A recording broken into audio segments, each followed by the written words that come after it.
Siyempre.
Damai sejahtera, sukacita, berkat kecukupan yang berkelimpahan. Dalam nama Tuhan Yesus, sama-sama katakan Amin.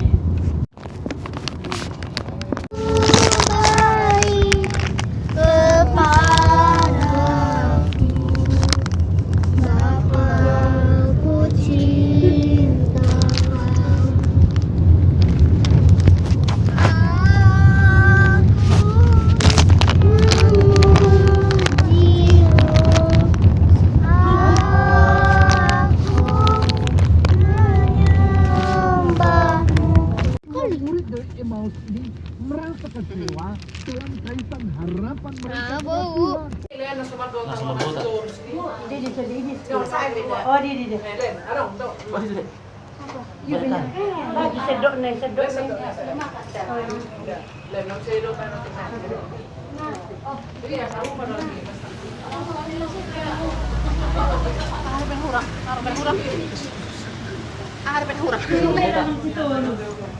Margota dong. Bos ini apa? Aku di mana? Udah nggak usah.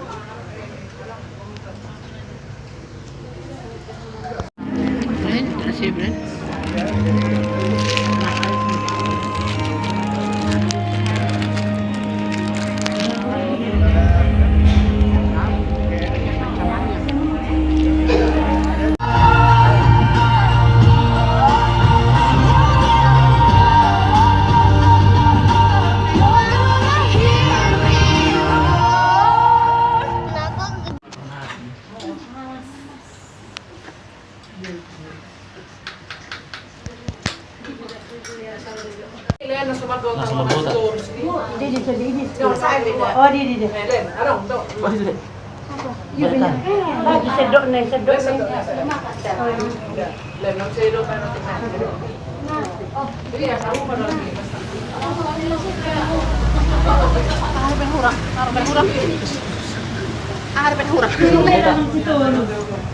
Margota dong. Bos ini apa? Aku di mana? Udah nggak usah.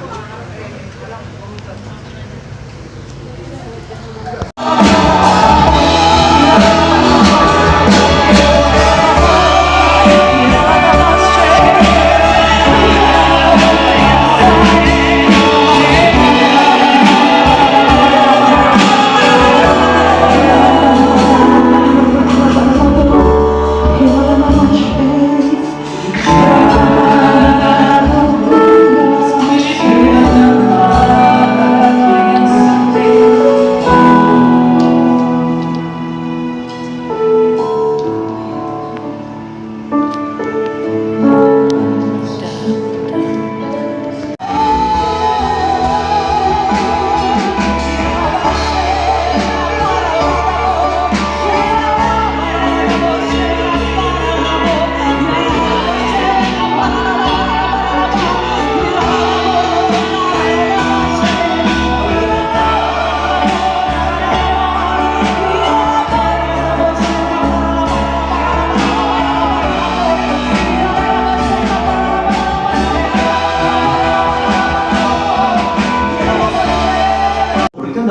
kehidupan kita seringkali justru membawa kita kepada satu situasi di mana sepertinya rasanya nggak mungkin kita alami kemenangan.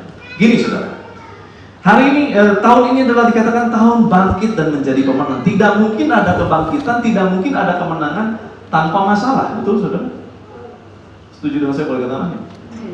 Gak mungkin kita bisa mengalami kemenangan kalau nggak ada yang namanya proses, persoalan. Gak mungkin ada namanya kemenangan kalau tidak ada pertandingan.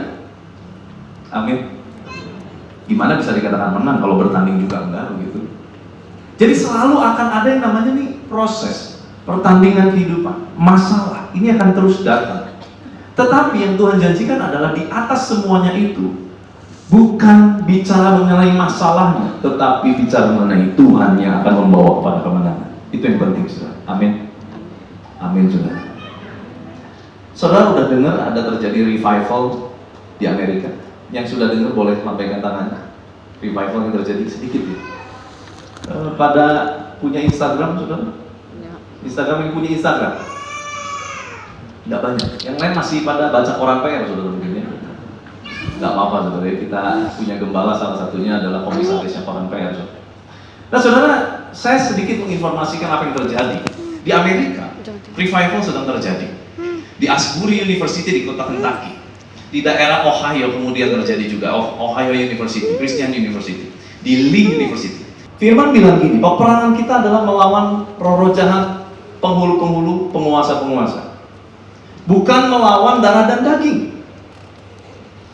Jadi saudara, kita perlu perhatikan bahwa peperangan secara alam spiritual sedang terjadi hari-hari ini, dan gak mungkin iblis tinggal diam melihat engkau diberkati. Setuju? Iblis adalah pencuri, pembunuh, dan pembinasa. Gak mungkin dia senang, dia happy lihat Anda dan saya diberkati. Gak mungkin. Gak mungkin dia senang, dia rela melihat bisnismu diberkati. Gak mungkin dia rela melihat keluargamu dipulihkan. Gak mungkin. Maka dari itu yang kita perlu perangi adalah kuasa-kuasa kegelapan. Yang kita perlu tengking adalah kuasa-kuasa kegelapan. Tapi Pak, masalahnya saya tuh banyak bermasalahnya bukan sama iblis, tapi sama mertua Pak, sama menantu Pak. Apakah mereka termasuk golongan iblis? Oh bukan. Bukan. Ada kemungkinan, saudara, gini ya. Kembali firman bilang, peperangan kita bukan melawan darah dan daging. Mertuamu itu darah dan daging, ya. Menantumu, orang tuamu, anakmu itu darah dan daging. Itu bukan musuhnya. Tetapi ada kemungkinan roh-roh jahat itu menguasai, menunggangi mereka sebagai alat untuk menjadi penghancur dalam kehidupan kita. Yang perlu ditengking itu roh-roh jahatnya. Amin. Roh-roh jahat yang menungganginya, kuasa-kuasa kegelapan yang mau menghancurkan keluarga dan rumah tangga orang percaya, itu yang perlu kita tengking. Bukan mertua ditengking, saudara. Jangan, saudara ya. Mertua menantu, walaupun mungkin berselisih paham, mereka bukan musuh. Amin. Muka-mukanya nggak setuju, ini banyak masalah sama mertua. Saudara, hari ini kita mau belajar satu kebenaran firman Tuhan begini, saudara ya. Tuhan itu punya rencana kemenangan bagi setiap kita, boleh katakan amin. Tuhan mau hidup kita dalam kemenangan. Tetapi iblis nggak mungkin tinggal diam. 2018, tiba-tiba ada seorang hamba Tuhan berkarunia nabi bernama Pastor Cekup Kurin. Ada yang tahu Pastor Cekup Kurin? Tahu ya? Beberapa orang tahu. Nah, Pastor Cekup Kurin lagi itu berdoa buat saya dan dia bilang begini, Ivan, ada penghulu setan yang lagi ngincar kamu. Penghulu setan. Setan itu kan ada 3 tingkatan. Roh-roh jahat, setan, genderuwo, tuyul, itu roh-roh jahat ditengking keluar, saudara ya, langsung. Di atas roh-roh jahat itu ada namanya kuasa penghulu. Penghulu ini ya supervisor lah begitu ya, punya anak buah. Nah, di atasnya ada penguasa teritori, penguasa wilayah. Waktu Daniel berdoa hari pertama Tuhan sudah jawab. Tetapi malaikat Gabriel baru datang 21 hari kemudian. Kenapa? Karena malaikat bilang begini, aduh saya baru berperang melawan penguasa Media Persia, nanti saya pulang dari sini saya melawan penguasa Yunani. Itu di atas lagi, teritori. Nah tiba-tiba ini dikatakan ada penghulu setan mengintai saya. Waduh, saya panik sudah. Seminggu saya susah tidur, kenapa? Saya mencari tahu siapa lawan saya. Bagaimana saya bisa menang kalau saya nggak tahu lawan saya? Sampai saya ngobrol sama mentor saya, kakak rohani saya, Henry Suteja. Kok gimana ya, saya didoain begini. Gimana, saya harus bagaimana kok? Kok Henry bilang begini, Evan, jangan, kamu harus berlindung di belakang Kristus. Kalau kamu maju berperang, kamu gak akan bisa menang. Musuhmu itu tidak terlihat, kamu harus berlindung di belakang Kristus.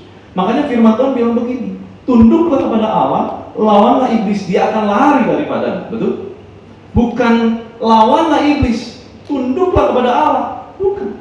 Tunduk dulu sama Allah, baru kita punya kekuatan melawan iblis. Saudara, dari kitab Kejadian sampai kitab Wahyu, saudara akan temukan peperangan yang terjadi secara alam spiritual. Itu peperangan antara kuasa kegelapan dan kuasa terang. Iblis dengan Allah, bukan dengan kita.